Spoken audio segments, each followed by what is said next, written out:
Hi, hello everyone. Welcome. This is our world today, the Unionist perspective. And today we are going to be talking about policies versus practices, in all kinds of different situations across the world. We were noticing a theme this week of there were a lot of cases where there was like a norm in the society or a law in the society, whichever society it was. And there was like a difference between what that was and then how people are actually acting and what the practices actually are. So yeah, and we'll look about that in different places, like in Mexico, with the electoral laws possibly being changed, South Africa with money laundering issues, and yeah, but multiple stories across the world. But yeah, which topics do you guys feel what is the hot topic? What will we start with today? I'm interested in knowing more about Morena. If you could give me more information.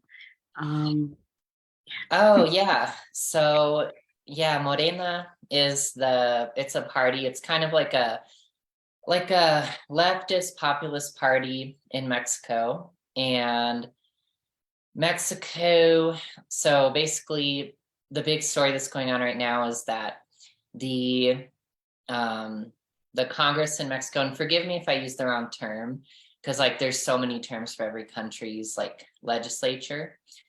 But they basically just passed a law saying that they want to defund this organization that supervises elections, right, in Mexico. And it's called the INE, and it's like the acronym. And the the legislature is like, I guess, sufficiently controlled by that party, Morena. And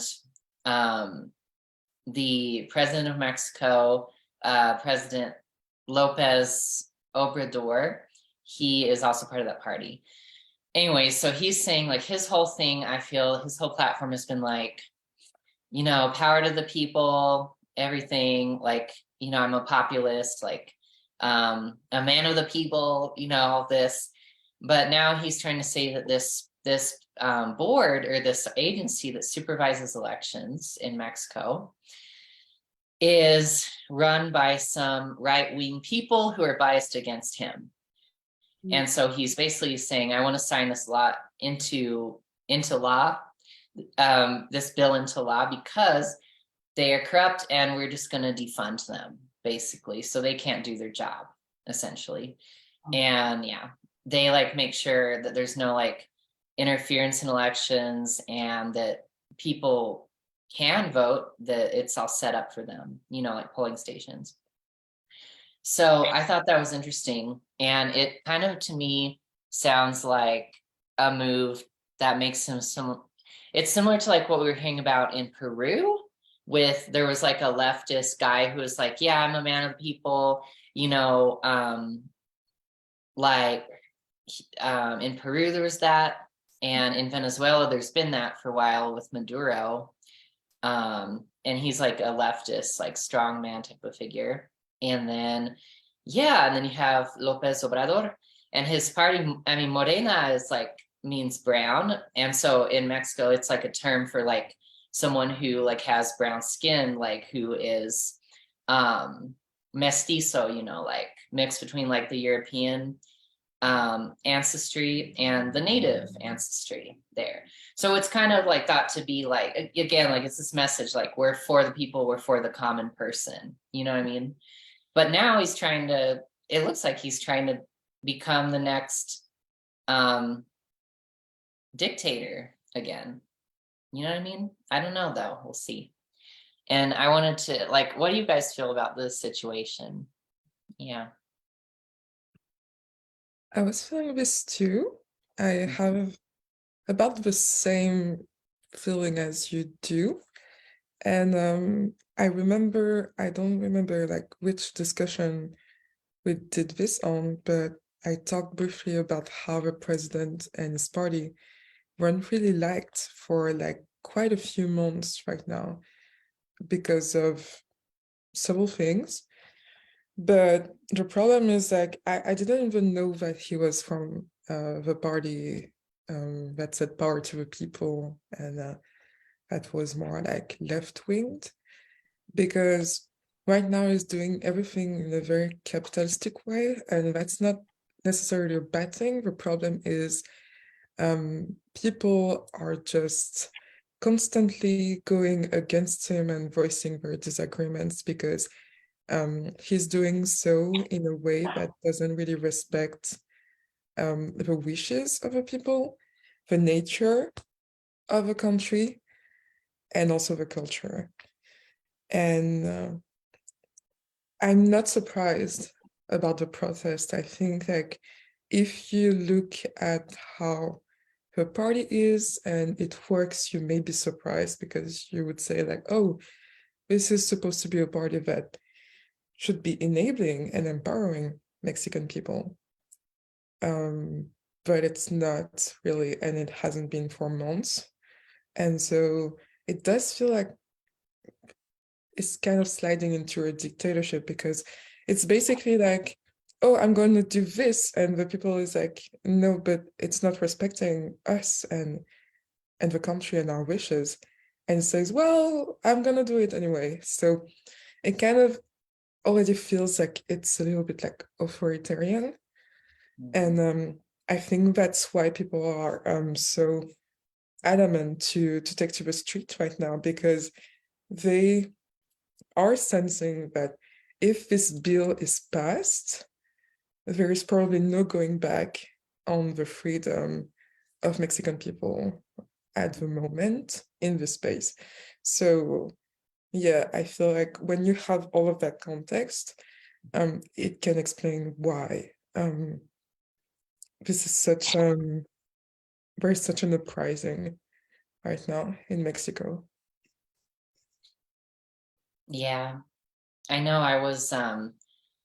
I like had forgotten, because in the education that I had, it wasn't like emphasized, but like Mexico was like ruled by one party for like 70 plus years until like about 2000. And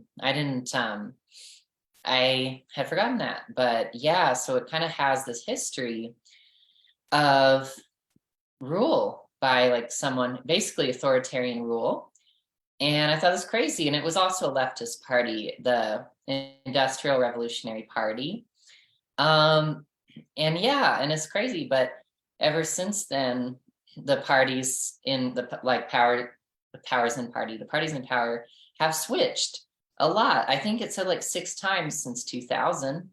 So I would think that it's probably more likely that the INE is being accurate with elections and they're not being fraudulent. Though I don't know for sure, but yeah, that's what I was thinking. So I was like, wow, I think maybe the country's going through another cycle of healing this whole like dictatorship thing, this whole like kind of authoritarian rule thing, you know? Yeah.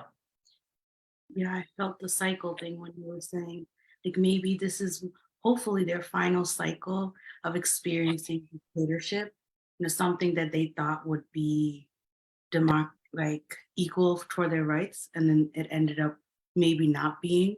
And so maybe they're probably upheaving the rest of what they need to for hopefully the 7th cycle to be a better election. But who knows? I'm feeling a connection between this story and the one that I shared about the migrant children working in the States, because in that article, most of them are coming from Central America, Mexico included, and so it's interesting, Sage, that you brought up that connection with Peru and Mexico kind of having similar political issues right now. Because and I feel like the issue with the children, the child migrants basically being trafficked, work trafficked, might be stemming from all this like political instability and just, you know, the fact that children are forced to leave because their family can't make money, and a lot of times like that burden falls on the child because they can cross over to the border. So I really feel like it emphasizes kind of the connection between all these sort of events and just like the consequences of what happens when there's like policies and norms. It's maybe like kind of expectations, but in actual practice, it goes against those expectations or those norms. So I definitely feel like there's healing for Mexico, but all of Central America, as well as obviously the United States, because, you know, they're just like the intersection of, you know, the immigration issue, I think really connects at least those two geographic areas together. If you would describe what is to heal in like one feeling or emotion, what would you feel it is like from Mexican people that you current children that are migrants in the United States right now? I was thinking like negligence in inner child, both in their country and in our country. Like they can't find the support, so they have been working at a young age in their country, and then they move here to support their family, and they're also neglected here with not the same, I mean, the safety measures and the protective measures that should have been. So right off the top of my head, I'm like, neglect and inner child is what the wound I'm feeling. Yeah, it's interesting because most of like Latin America and Central America, except a few countries, are treated as kind of developed countries that have good relationships with others, and then we are reminded of like the political challenges and the immigration challenges that they're having, and it feels like there's a link with what we were talking about in terms of poverty last week and being in a lack mindset. And it just feels like there is a massive energy leak to just heal there, and that is affecting a whole system, like basically the whole society, and yeah, just showing us that consciousness needs to be healed at large, because there are this huge discrepancies between I guess what a country would like to show us, its culture and its political leaders saying one thing and saying that, oh, everything is great and we're going to march forward, and the level of challenge that its people is facing, I feel. I don't know if you guys resonate with that, but it feels like there is like this massive feeling of lack and energy leak in the space. I definitely feel that as well.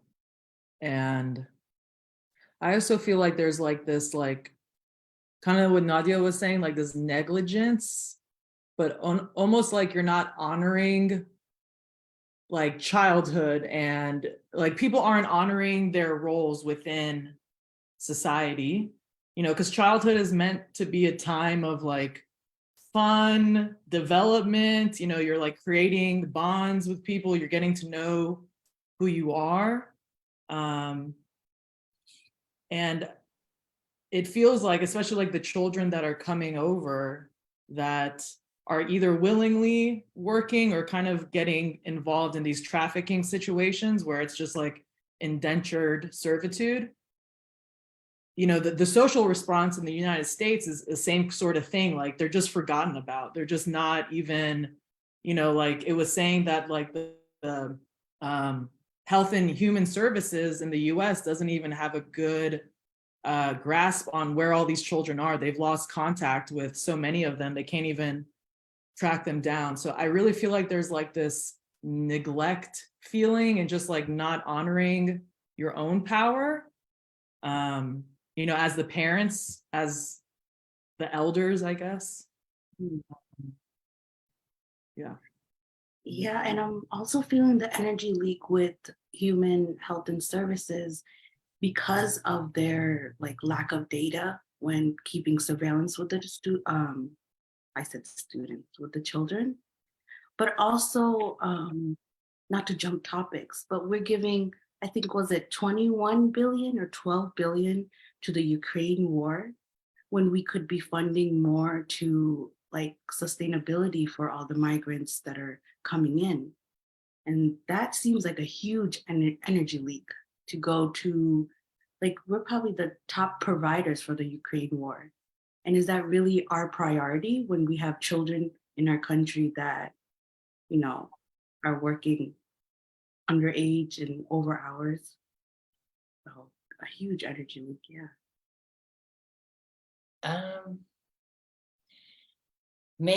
I think maybe partly it could be partly that, because I know that Ukraine has had issues with like corruption and stuff, and like part of the money that the US and other countries are sending to Ukraine is to like fund the Ukrainian government itself for it to be able to function. So, and yeah, Ukraine is like, it has been like a corrupt country. They've been weeding out corruption and like people who are like actively working against Ukraine within the Ukrainian government, because like that's been their history. Like their government has been split between like basically people who are pro-Russian and people who are pro-Ukrainian independence. So I see that, and I think there's an element of energy leak in that. But the thing is, I feel like I do feel like, in light of how huge how the US government is, like there are resources to take care of all these problems somehow. Because the thing about it is, like with Ukraine and everything, Russia invading Ukraine is about more than just like Ukraine. It's about what the entire world says about like tyranny, basically. It's saying like, are we okay with dictators trying to assert their control over the world, or do we want to say no to that? And I think it would be a huge energy leak to support Ukraine if Ukraine was like not fighting for itself and not standing up for itself. But I feel like it is. And so I feel like overall it's a good investment. But I do agree with you. The feeling I got from that is it feels like Health and Human Services is like running on like not very much, like a shoestring budget. And we have this like huge, like basically crisis going on, because child labor and slavery and indentured servitude isn't like, that's not cool. But it's basically like in our society, there are so many niches for that, because there's so many people who are willing to turn a blind eye to it, just for the sake of profit, or just for the sake of moving things along. Like they're willing. And yeah, and so it's crazy. But there's also, at the same time, there's a lot of the times the kids are being sent over, the parents are expecting, and the kid is probably knowing that the parents expect them to work and to send back remittances to them.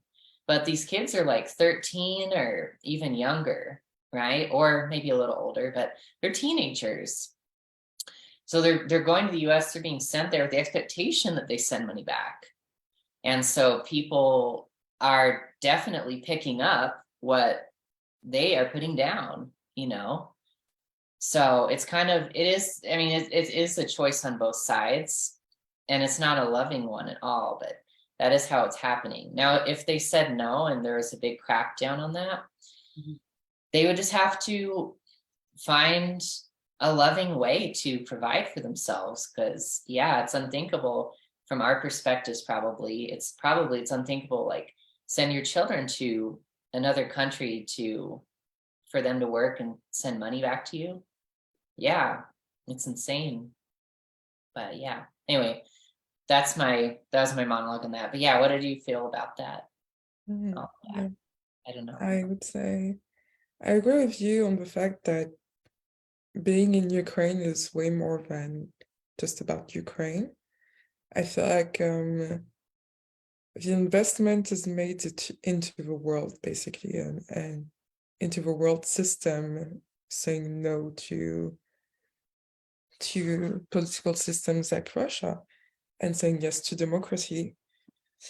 But also, I think Western societies have a tendency to not prioritize too much health and supporting individuals into a society, and to, I guess, in various degrees, depending on where you live.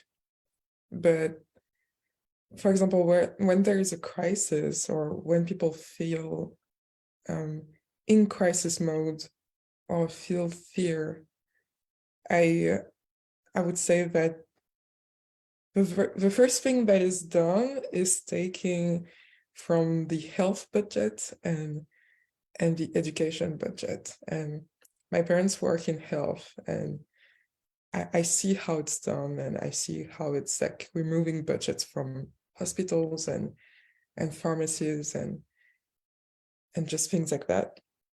And so I feel like there is a neglect there to heal for both people that are in Central America, but also people that are in Western countries in general, because it's affecting us all. Like how many times we've seen like this being done for abortion systems and abortion pills, sexual protections, just kids protections, transgender kids protections. It's all over, but just in different ways, and maybe small ways, but it's still there. And so, yeah, that was my thought on it. The other thing I would say is that I'm just asking, like, the people that are hiring these kids, are they doing something unethical by hiring children and making them work in the black market? Well, they hiring adults too in the black market, but whatever. Or are there doing something loving by giving support to his kids? I'm not sure on that, but Okay, that I know, because I had the same thought too. I don't know. We have to take this apart and we have to feel through this, because I do struggle with this, or not struggle. No. It's just a question in my mind, because for so long in the entire world in human development, depending on where you were and the situation at the time, like child labor was the norm and all of that. And for some countries it still isn't. Like in Guatemala itself, that is normal right now. Like not as in like, yeah, just as in like it's what goes on. I don't know. Just so weird. But one thing's for certain though, the conditions in which those kids work, Yeah. based on what the article on Dia shared, they're horrific and they're like horrible conditions. And there's that. So that's definitely not loving. And secondly, the kids can't like keep up with everything in their lives, and also how the sponsors treat them. Like they're pretty much, well, the thought usually is that they're supposed to be like taken in by a family, but often it's just a sponsor who basically functions as a I don't know how to say it. I mean, it reminds me of, it's like prostitution almost, because Yeah. they're like I'm sponsoring you to work or whatever. I like set you up with some work and then I take your money from you. And you're still on the hook to pay your own rent and to do all of this for yourself. Yeah. You know, it's abysmal. But I don't And know what you it guys feel. reminds me of situations that are currently happening in the Middle East with like people that are immigrants and searching for works, and people are taking their passports and they have less freedom.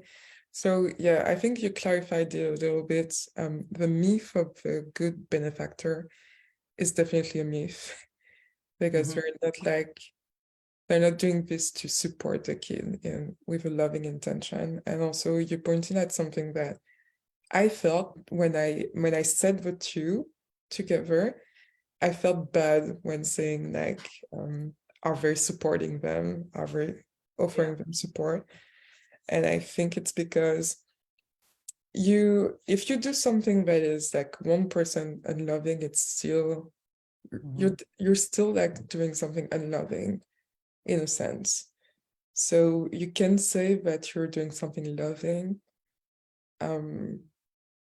inside the system of something unloving, I would say.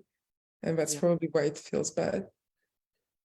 I agree. I mean, for me, it was clear that it's not, because I mean, they're essentially, like Sage said, it's like trafficking, you know, sex trafficking or labor trafficking. Like both of them don't feel good. It's not, you know, there's no interest in empowering the individual and like actually, you know, teaching them tools to thrive in their life. It's very, you know, they're exploiting them.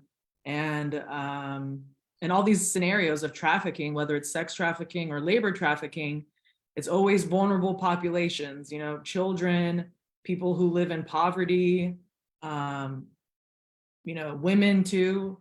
And it would be one thing if children were coming to this country, being provided a safe, stable home, were allowed to go to school, you know, and if they chose to work, then, you know, they can work, but nothing is really, I feel like they don't have a lot of like free agency, you know, it's as a child, like it's very bounded, you know, it's very much based on what you learned in your family growing up. And so even if they are making those choices, they're not really well-informed choices, and they're being pretty much failed by all the adults around them, you know. And even if there is some good that that comes out of it, like Yurian said, you know, let's say that they are able to make money for their family and they send it back, but like how sustainable is that? Like how long is the child gonna have to work? And, you know, like there's all these questions. So it doesn't feel good to me, because in the United States, at least, like that's considered a crime. We've defined that as a crime. You cannot traffic people, whether it's sex or labor. It's just, you know, it's not a good thing. And so for me, I would say no, it doesn't feel good at all. I can also share that because for my job right now, I'm working with families in poverty.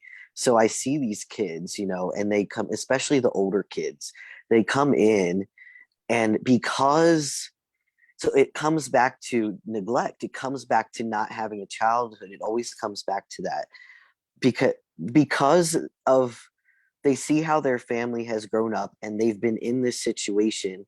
The kids, like these teenagers, they want to start working because either they feel like they want to support their family, which they are not responsible for, and they should never have to be responsible for, or they want to work to get the fuck out of this situation, you know, to become independent, to be able to leave.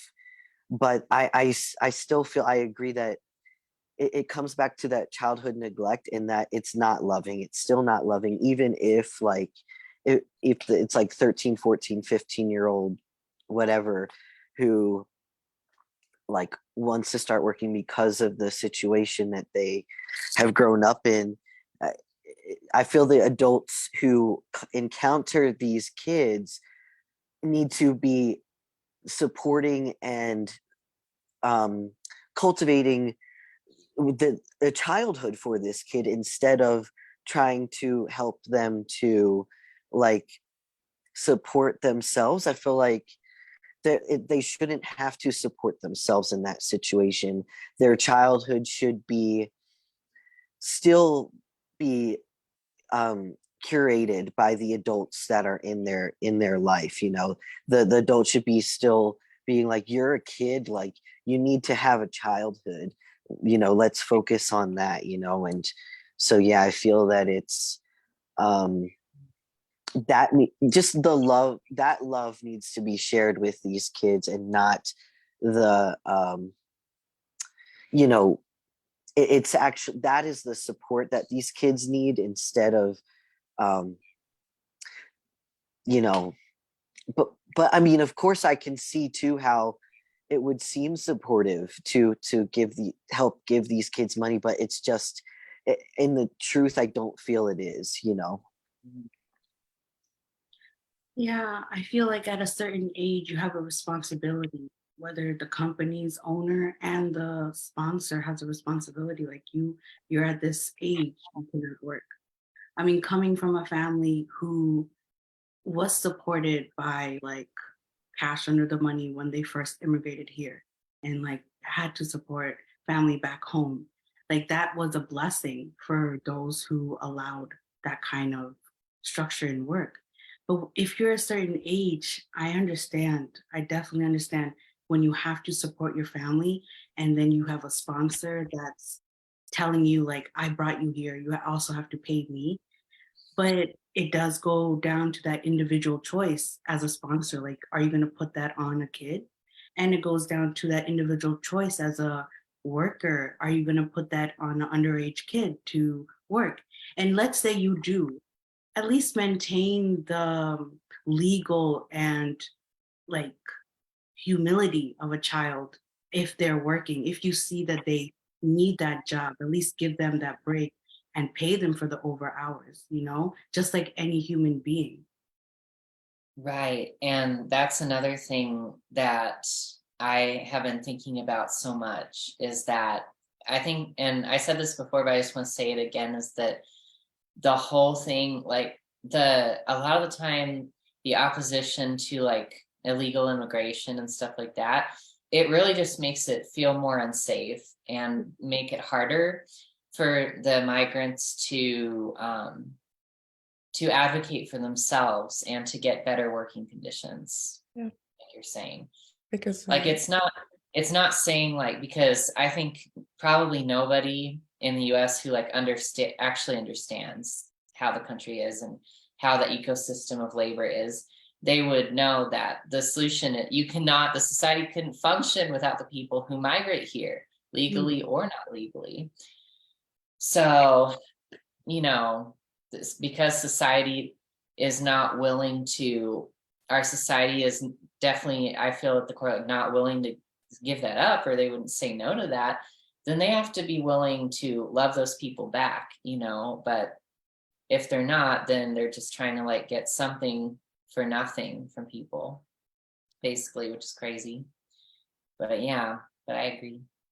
And yeah, and I feel like it also comes back to, I don't know a lot about Guatemala, but I guess the question would be like, why is it that in Guatemala there's that feeling of, there's that situation where people feel like they are better off if their children went to the US to work and sent the money from the US? Like, why is that?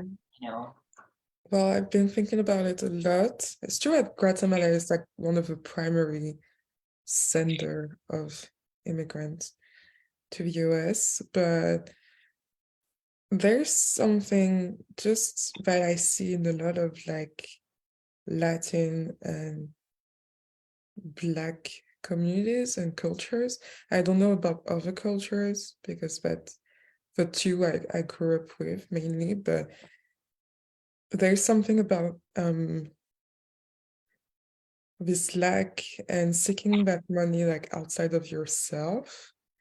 There's a lot of the system, there's a lot of families that work in terms of money exchange, oftentimes from Western countries to their motherland at the moment. And it's just a representation. It's not good nor bad. It's just a representation of how they see their source outside. And it's always outside. So they see their source in like other people in their family, and then they see their source in going to another country to have better conditions, and then they see their source in sending money to other countries because then we have family in like better countries with work, things like that. And I also remember, and I thought that there recently, that I need to work, and when I get rich, I can send some of that money to my family. So I feel like there's a lot. I remember this conversation with Jeff about how there are patterns in our DNA that are very, very present. And I think this is one of them. And I think we're just at the beginning of healing about how actually, wealth comes from inside, and also you need to serve yourself first and support yourself first. And it's about like dissolving a whole system of thoughts. So it's not easy, but it starts with like God is within and your source is within, and everyone has a God too. So you don't have to be the support system of your family, of your whole country, because I feel like a lot of these kids just feel the pressure of just, I want my family to be happy. And I think we forget that very innocence that is being exploited by people by saying like, yeah, it's just, So that was my 2 cents on it. But yeah, that's how I feel about it. And I don't know about you guys, but I talked about abortion pills and how states are fighting. Democratic states are fighting for the legalization of abortion pills right now. And I think it's tying up with the neglect existing into our Western countries' health systems. So yeah, as you guys are in the US, I just want to ask you like how you feel about that, and yeah, what are your feelings and thoughts on it?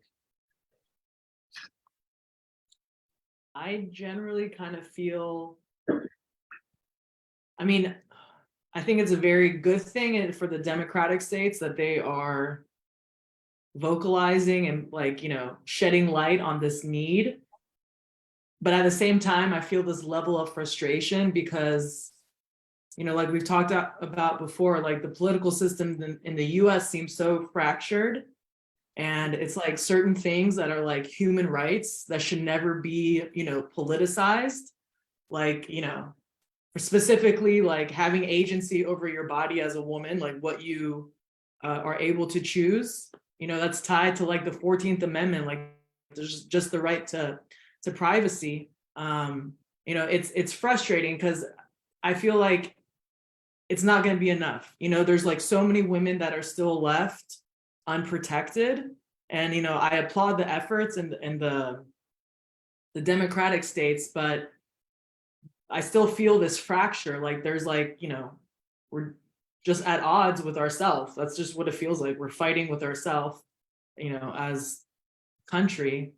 And so I wonder what it's going to take to, finally get to a place in the States where we see certain things just as human rights issues, and I feel like Europe is kind of a little better in this realm, maybe because of own personal experiences, but I feel like there's more of a social net in Europe just by the social structure, and things like abortion, you know, even like your, you know, choosing your gender is just, you know, for trans people, that's another thing that's so politicized, but that's also like a human rights issue, like how we treat people in prison, another politicized thing, but that is really a human rights issue. So I feel like this abortion thing with the pills just further emphasizes this fracturing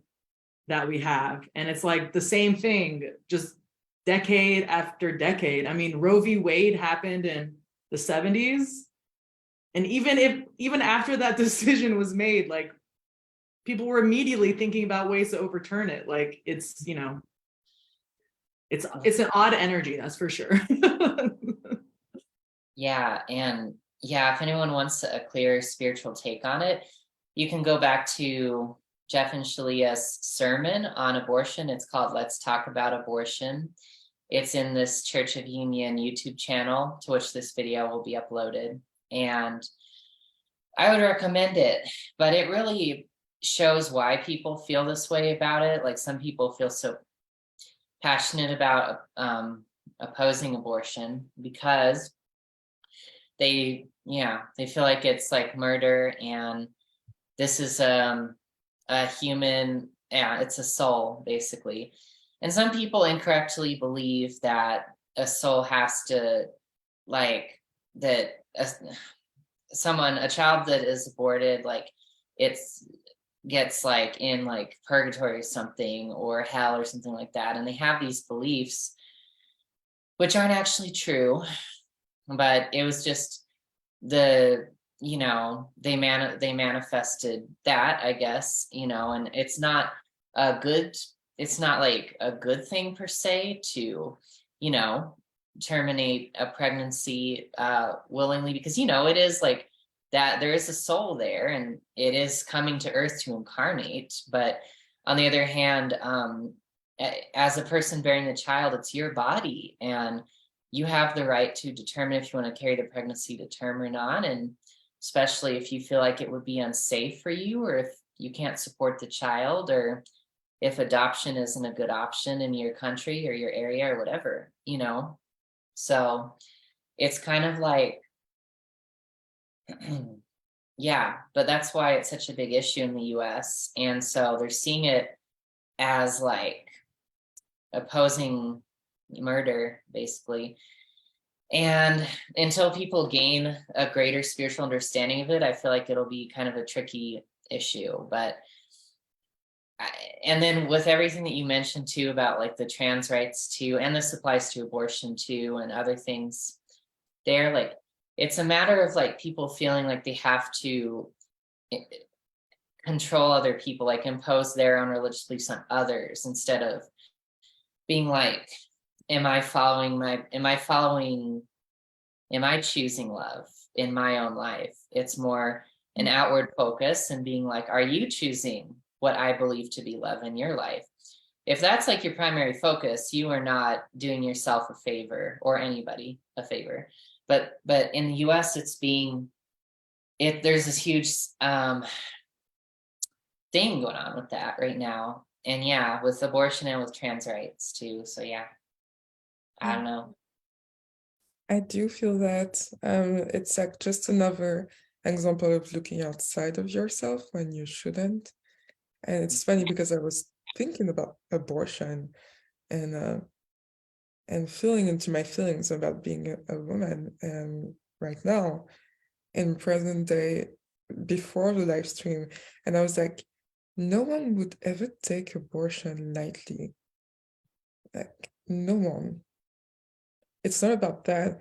And I feel like it's sensitive because the people think that women are, and I don't know, feminist activists are protesting in favor of abortion, but they're just crying out for help and refusing the control that people desire to have on them, not actually abortion.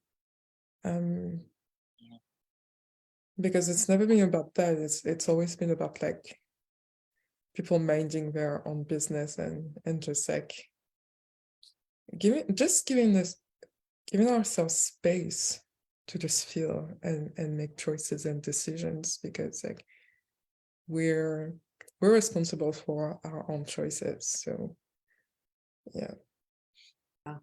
I totally agree with you. And that's where I feel like the I can't talk, where they politicize everything, that's kind of where it comes in, because it's presented as like, oh, there's these women that are just like careless and they're killing all these babies. But in actuality, when you look at the cases of like, you know, majority of the time, it's like emergency situations, and, you know, no woman takes it lightly, or even, you know, their partner, no one's going to take that lightly. And I feel like there's like this feeling similar to what we were talking about, like in Mexico and the child migrants, like not honoring the sacredness that, you know, women play in society, you know, or, you know, I mean, I think we do it to like everyone in our society, but I feel like this is an example of like specifically not honoring the female, the divine feminine, and the power that she holds.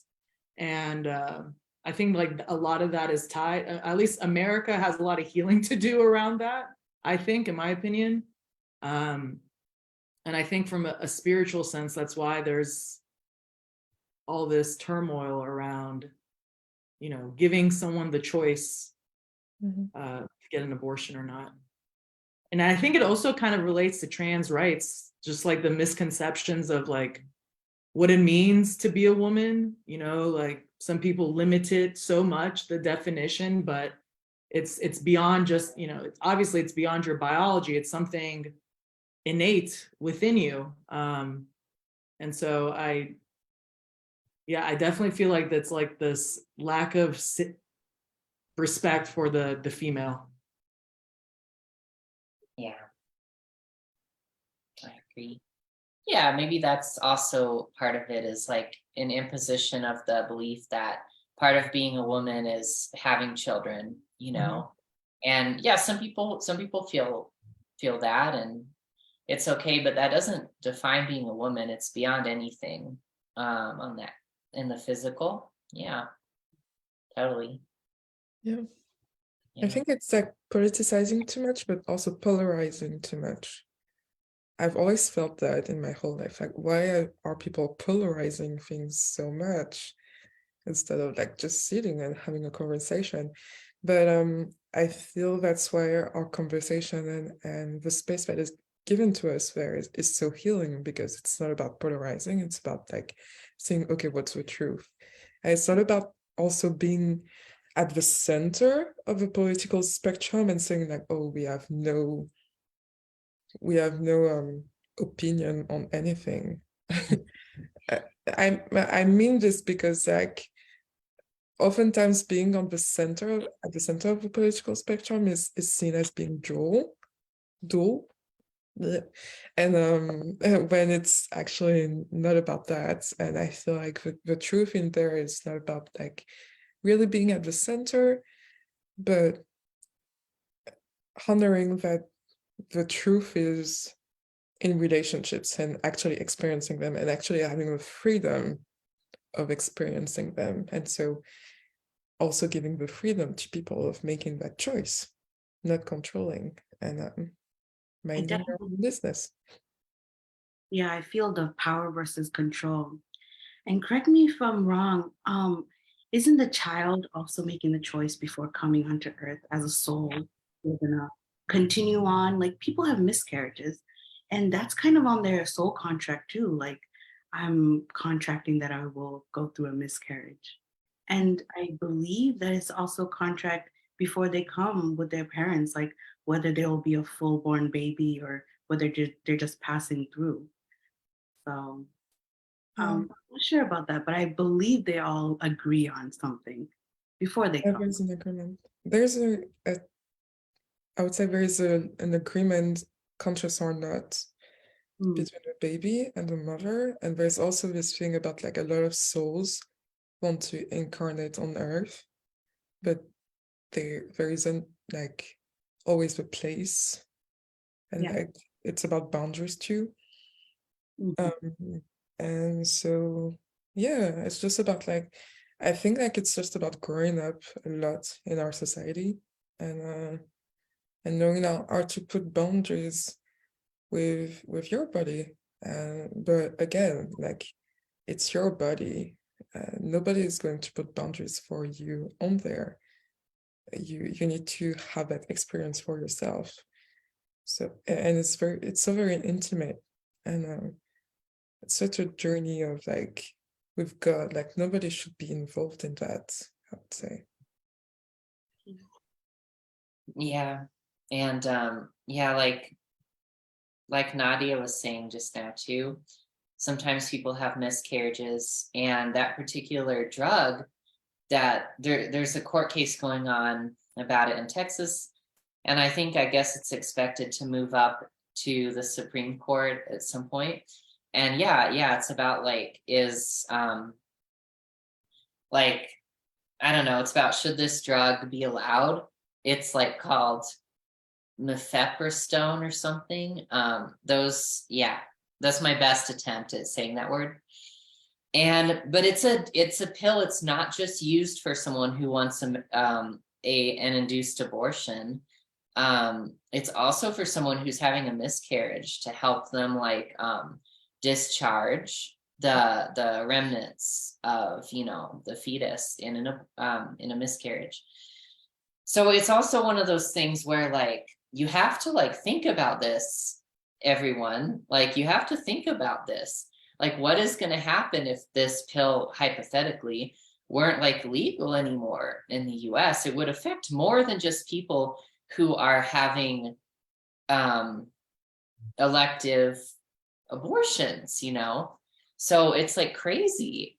And we have to, you know, say no to this and stand with love here, you know, no matter what, and not be like, not give our power away to what is the court going to say, what are like people going to do.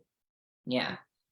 So yeah, I feel the same way too about like the transgender things too going on. And yeah, especially being like, well, I know I can make a difference by choosing love for myself, but I can only choose love for myself.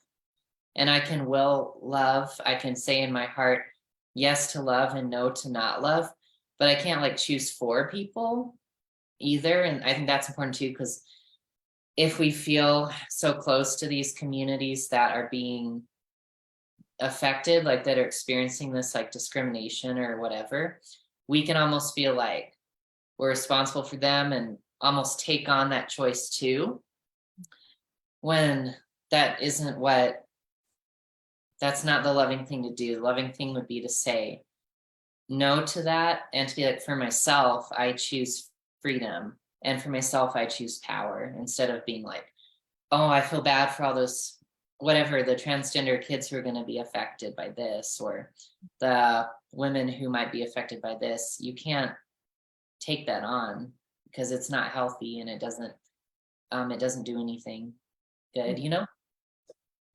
But yeah.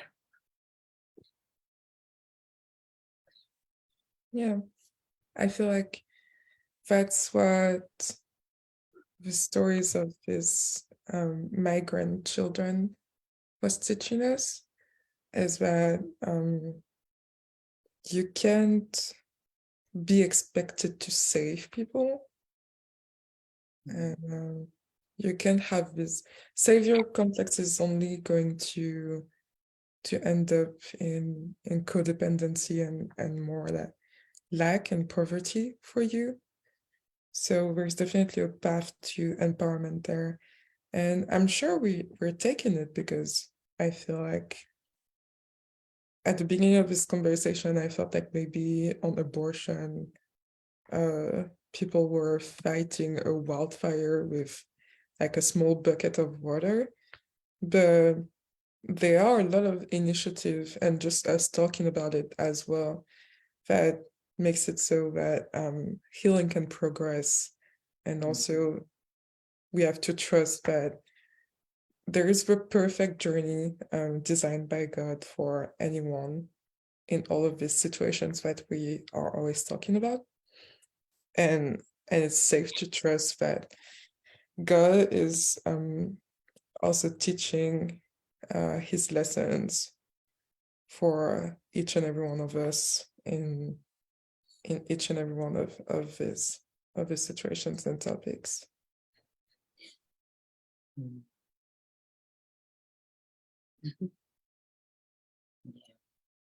Yeah. Yeah, I agree. And that nothing happens without someone's choice, you know, and we go through things as individuals because of that. And also we go through things as a collective because we're all one and we're all healing this together. And that's something that I've wondered too, is I'm like, well, I feel like what should we do about all of this stuff? And I feel like each of us has to do as we're called and as the love in our heart guides us to do. And I do feel like in this community, us healing these issues, like us going to the core of these issues and healing them within ourselves, is a huge step to help.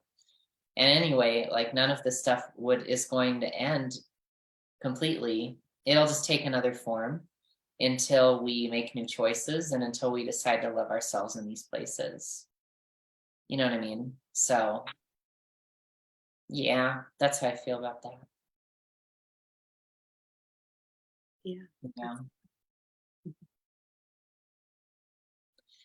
But if someone feels called to take action in some way and it feels generally good to them and to do something like a protest or a legal briefing or a this or that kind of thing, or taking in a child or something, like if you were some person who's taking in a kid who maybe migrated from another country or something, then yeah, that would be part of your path and you can go for it too.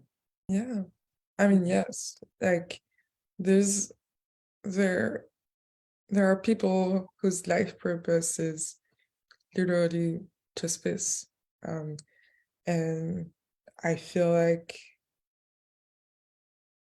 I'm starting to admire the beauty of like how unique our life purpose, each of our life purpose is like manifesting, and just accepting that we don't all have to do all the things.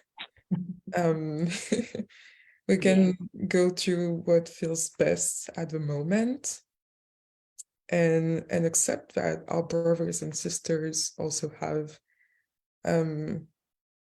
maybe designs that look a little bit different from us. Mhm. And yeah, I feel like it's respecting our oneness but also our uniqueness, and that feels really good in my heart. And also, we are learning the teachings of union, and the teachings of union is like start with the inner first.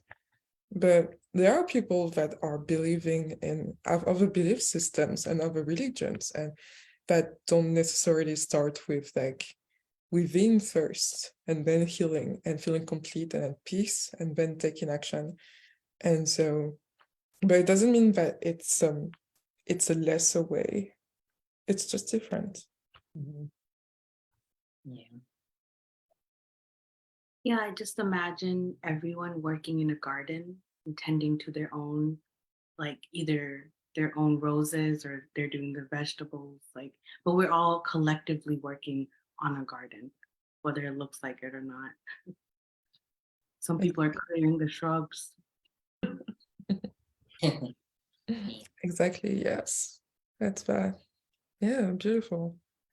Well, we are at the hour, so I feel that was a beautiful conclusion to a discussion. And we're going to talk more about this probably and expand more on these topics and other topics next week.